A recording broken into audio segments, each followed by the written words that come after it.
तुमने लक्ष्मण से कहा था कि तुम्हारे यहां कोई नीति, कोई धर्म नहीं होता। हमारे यहां युद्ध का भी धर्म होता है।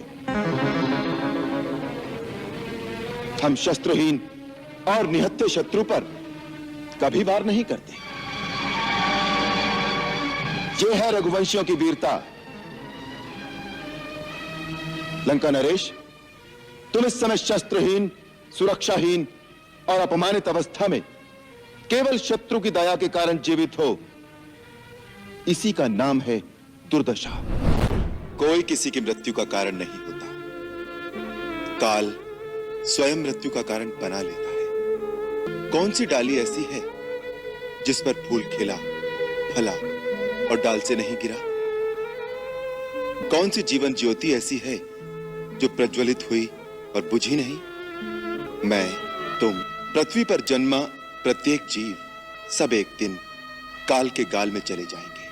ये विधि का विधान है कि धरातल पर स्थित चल अचल सबका अंत एक न एक दिन अवश्य है। भक्त और ज्ञानी में यही अंतर होता है।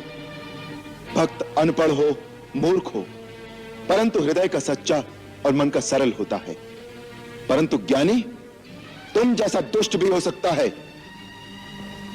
जिसके हृदय में अधर्म और कपट होता है, उसकी अवस्था तुम्हारे जैसी होती है। जिसे स्वर्ण लंका के राज सिंहासन पर बैठकर भी जीवन की अपूर्णता का कांटा चुभ रहा है। दानवेश्वर, लगता है आप हमारी मान्यता को मिटाने की ठान कर आए हैं।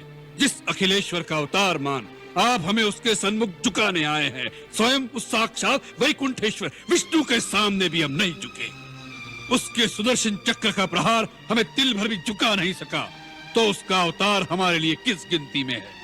ये न भूलिएगा दानवराज कि लंकेश दशानन का शीश कट सकता है, झुक नहीं सकता, और दशानन का शीश झुकाने वाला पृथ्वी पर भी पैदा नहीं हुआ। बहुत हो चुका ये प्रलाप। मतिमंद, तूने रावण की शक्तियों को नहीं पहचाना। हमारा हाथ खड़क की ओर जाता है तो आकाश में लोकपाल भय से कांपने लगते हैं। जिन भुजाओं ने स्वयं कैलाश को उठा लिया था, उन भुजाओं के फड़कने मात्र से देवता, गांधर्व और नक्षत्र भी भय से सांस रोक लेते हैं। हम वही जग प्रसिद्ध प्रतापी रावण हैं, जिसके चलने से पृथ्वी इस प्रकार डोलती है जैसे नाव में कोई हाथी सवार हो। उस रावण के सामने तू उस मनुष्य राम की बात करता है। शठ, वानरों की सहायता से उसने समुद्र पर सेतु बांध लिया, यही उसकी प्रभुता है। समुद्र को तो पक्षी भी लांग लेते हैं। बोले प्रभु श्री रामचंद्र महाराज की जय।